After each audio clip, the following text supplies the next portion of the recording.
প্রধানমন্ত্রীর উপদেষ্টা ও বিএনপির স্থায়ী কমিটির সদস্য মির্জা আব্বাসকে উন্নত চিকিৎসার জন্য এভার কেয়ার হাসপাতাল থেকে সিঙ্গাপুর নেয়ার প্রস্তুতি চলছে। এই বিষয়ে বিস্তারিত জানাতে এয়ারপোর্টে আছেন আমার সহকর্মী মাহিলা ইসলাম। সরাসরি যুক্ত হব তার সঙ্গে।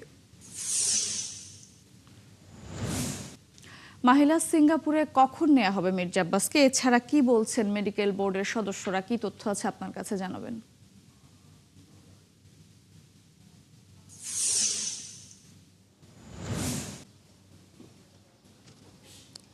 মৌটুসী, আপনাকে ধন্যবাদ। যেমনটি বলছিলেন, বিএনপির স্থায়ী কমিটির সদস্য এবং প্রধানমন্ত্রী তারেক রহমানের রাজনৈতিক উপদেষ্টা মির্জা আব্বাস এই কিছুক্ষণের আগেই হযরত শাহজালাল আন্তর্জাতিক বিমানবন্দর থেকে তাকে বহন করার যে এয়ার অ্যাম্বুলেন্স, সেটি ইতিমধ্যে সিঙ্গাপুরের উদ্দেশ্যে ফ্লাই করেছে।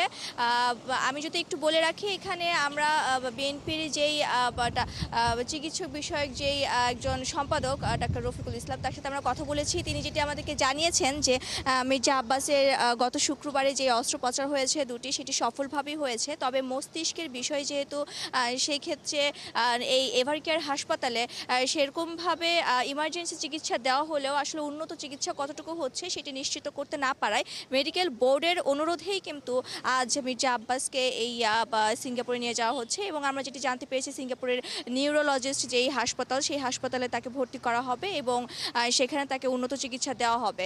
আর তার অবস্থা এখন কতটুকু আশঙ্কাযুক্ত বা কতটুকু সুস্থ আছেন সেই বিষয়ে জানতে চাইলে তিনি বলেছেন যে যেহেতু এটি মস্তিষ্কের বিষয়, সেহেতু আশঙ্কা মুক্ত কিনি সেটি এখনো নিশ্চিতভাবে বলা যাচ্ছে না। কিন্তু আমরা কিছুক্ষণ আগে তার ভাগিনার সাথে কথা বলেছি, জামাল চৌধুরী আদিত্য। তিনি কিন্তু আমাদেরকে জানিয়েছেন যে মির্জা আব্বাসের যেই অস্ত্রোপচার হয়েছে, তারপরে তার অবস্থা এখন কিছুটা স্থিতিশীল রয়েছে।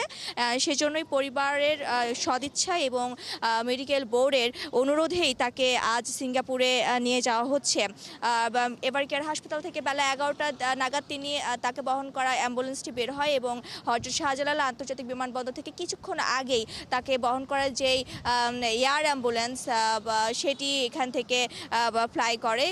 তার সাথে সফর সঙ্গী রয়েছেন এভার কেয়ার হাসপাতালের একজন কর্তব্যরত চিকিৎসক, যিনি মির্জা আব্বাসকে এই কয়দিন চিকিৎসার সাথে যুক্ত ছিলেন, সেরকম একজন ডাক্তার জাফর। এবং সেই সাথে রয়েছেন তার বড় ছেলে ইয়াসির আব্বাস এবং তার স্ত্রী আফরোজা আব্বাস, তারা সাথে রয়েছেন। এবং আশা করা হচ্ছে উন্নত চিকিৎসা শেষে খুব দ্রুত ওই মির্জা আব্বাসকে নিয়ে তার পরিবার বাংলাদেশে ফিরে আসবে।